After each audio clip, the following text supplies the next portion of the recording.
Minhas amigas e meus amigos, eu vou ser objetivo. O Brasil já está em intervenção militar. No dia 15 de setembro, o general Hamilton Mourão Filho, com o respaldo do alto comando do Exército, que são os generais que dirigem o Exército Brasileiro, mais o apoio do governo dos Estados Unidos, dentro do Grande Oriente do Brasil, em Brasília, que é uma potência que reúne todas as lojas maçônicas do Grande Oriente do Brasil, em Brasília, disse que se o judiciário não afastar da vida pública todos os elementos envolvidos em ilícitos, nós teremos que impor isso. Ele fez essa afirmação no nome dele, com o respaldo do alto comando norte-americano, da própria maçonaria, que o aplaudiu em peso, dizendo o seguinte: se esses elementos, todos eles que estão delatados, que estão sendo acusados, inclusive o presidente da República, não forem afastados, as Forças Armadas os afastarão. Ali se iniciou o movimento da intervenção militar. Ato contínuo, dia 19 de setembro, a Rede Globo chama no programa do Pedro Bial o comandante do Exército, General Eduardo Vilas Boas, para uma entrevista de 50 minutos aproximadamente. Indagado pelo Bial se o general Mourão havia incorrido em indisciplina, crime e seria punido, o general Vilas Boas disse o seguinte: que já havia conversado com o general Mourão, que estava tudo certo. Daí o Bial insistiu: mas ele não vai ser punido? Não, Bial, nós já conversamos, está tudo certo. E explicou que no artigo 142, diante do caos generalizado institucional no país, isso quer dizer o seguinte: é quando as instituições, os três poderes, não funcionam mais, como é o caso que vem acontecendo no Brasil.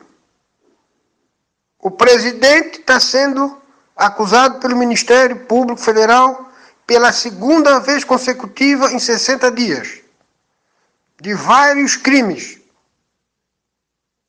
Escapou da primeira porque gastou 14,2 bilhões de reais de dinheiro público comprando deputado, para livrar a cara dele.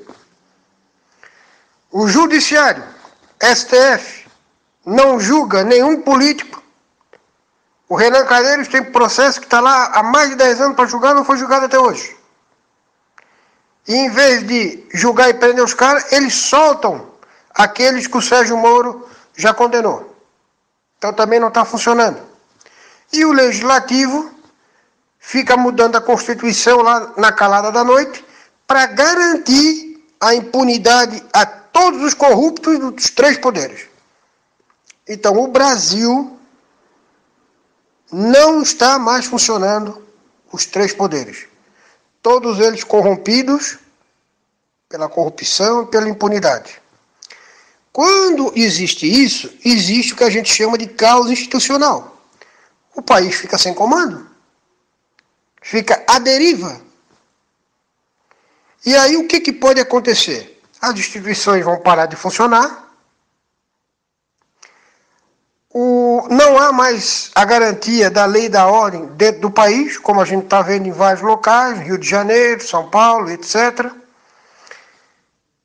A federação corre o risco de se dividir, porque daí começa um querer separar o Sul é meu país, o outro quer separar São Paulo não sei da onde, e aí você desintegra o país em 3 ou 4 pedaços, e o país fica sujeito a um ataque externo. Então, a quem cabe nessa hora entrar? Para garantir a lei e a ordem, a unidade federativa, o funcionamento das instituições e a segurança nacional. As Forças Armadas. Elas são instituições de Estado permanentes. Isso quer dizer que elas atendem à nação, não a governo ou pessoas. A quem as Forças Armadas têm que ser leal? A um presidente corrupto, indiciado pela segunda vez pelo Ministério Público Federal no Supremo, ou a Constituição Federal? A nação. Claro que as Forças Armadas têm que ser leal à Constituição Federal e à nação. E a nação exige, precisa, que eles resgatem o país da situação de deriva que está chegando. Muito bem. Ato contínuo. Dia 21, o presidente Temer gravou um áudio que foi exibido pela Rede Globo no Jornal Nacional, no Jornal da Globo, em que ele diz o seguinte, que ele está sendo acusado sem prova e que somente nos regimes de exceção é que acontece isso. E quero dizer mais, estamos caminhando para um regime de exceção. Ele confirmou, Temer confirmou, que o Brasil está caminhando para um regime militar. Ele não deu o nome militar porque ele agravaria ainda mais o relacionamento entre eles que já não existe mais. Então ele usou o nome regime de exceção. Então, meus amigos, o estágio 1 foi a deflagração do movimento pelo general Mourão na sexta-feira.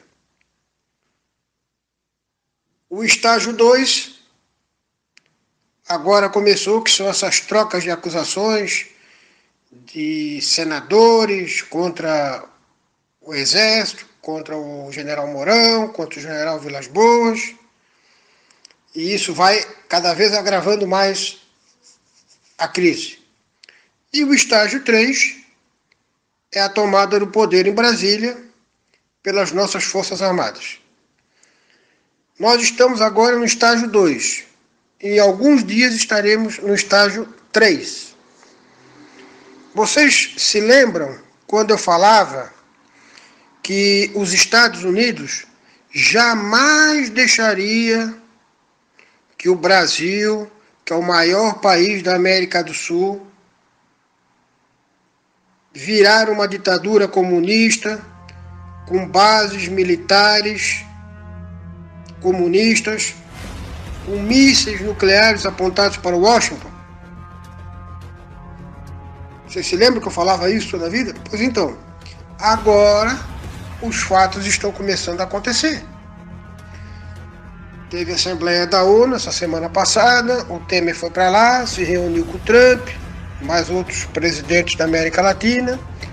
O Trump já sabe quem é quem aqui no Brasil, já foi passado para ele o nome da corja toda, ele já sabe quem é quem. O Aloysio Nunes estava lá, do lado do Temer, com um bico que parecia um marreco. Aí o Trump deu uma dura, dizendo que todos os países da América do Sul têm que fazer sanção contra a Venezuela para derrubar o regime comunista do Nicolás Maduro, porque o povo está morrendo de fome na rua e doença, e que se não fizerem ele vai intervir. Aí, depois do jantar, o senhor Aloysio Nunes, ex-motorista do guerrilheiro Carlos Marighella, que é o atual ministro de Relações Exteriores, o senhor Aloysio Nunes, foi conversar com o secretário de Estado, Rex Tillerson, e disse que se os Estados Unidos intervir militarmente na Venezuela, o Brasil vai ficar contra os Estados Unidos e lutará ao lado da Venezuela. Vocês vejam, com perdão da palavra, a cagada que este cidadão fez. Está querendo arrumar um conflito entre o Brasil e os Estados Unidos. Mas os nossos militares não vão deixar acontecer isso. Os nossos militares são alinhados ao governo norte-americano. E o governo americano tem interagido diariamente com os nossos militares, dando apoio e pressionando para que façam um levante militar, conforme eu já havia declarado aos senhores várias oportunidades anteriores. Então, meus amigos, esse é o quadro. Vamos aguardar os próximos dias. Quem é que tem que estar preocupado? Quem é político, quem é chefe de poder, é ladrão, é corrupto, é mercenário, é comunista. Esses estão com a vida bastante enrolada. Nós, cidadãos comuns, cumpridores do nosso dever, patriotas, brasileiros, nós não devemos temer nada. Com nós, tá tudo beleza, vai ficar melhor ainda. Agora, esses cidadãos aí estão com o fiofó na rifa e os bilhetes vendidos fiados. Estão com as horas contadas. Eles serão presos, serão julgados e condenados pelo Superior Tribunal Militar. Não é essa moleza de Supremo Tribunal Federal, não, que leva 20 anos para julgar uma ação e não sai de lá. É rápido. É full time. O cara já sai dali em poucos dias julgado, condenado, preso e escambau. Então esses caras estão apavorados. Já tem deputado e senador que não quer mais ir para Brasília com medo. Eu já recebi ligação de assessor de político perguntando qual é o dia que o Exército vai cercar o Congresso. Olha só o medo que os caras estão. Então, essa gente que está com medo de ir preso ou de alguma coisa pior, eles vão fazer de tudo agora nos próximos dias, de fofoca, né? Claro, estão com medo, vão ser presos, vão ser julgados, condenados. Então essas fofocas vai surgir um monte agora nos próximos dias aí. Mas nada vai tirar a intervenção militar do curso. Porque já há um acordo. Ou os nossos militares fazem, que é o correto, e é o que tem que ser feito, ou os Estados Unidos fazem ao modo deles, que daí é um modo mais violento e mais truculento, né? Em 15 minutos, uma esquadra de F-18A, que já estão tudo aqui nas bases americanas da América do Sul, detonam os principais prédios de Brasília, que virarão escombros em 15 minutos, né? É mais traumático. Então, nós preferimos que as nossas Forças Armadas ajam, que daí não vai ter isso, né? Eles apenas vão levar, prender, fechar os poderes e fazer a limpeza que tem que ser feita, porque o Brasil está devendo ao mundo esta resposta. Uma resposta firme, austera, severa, contundente, para que o mundo veja que uma meia dúzia de mau caráteres jogaram o nome do nosso país na lama, mas que nós demos a volta por cima e estamos resgatando a nossa dignidade, a nossa honestidade, a nossa capacidade e a nossa seriedade, porque o Brasil é um país feito por gente séria. Não é por esses picaretas que estão lá ferrando e quebrando o nosso país.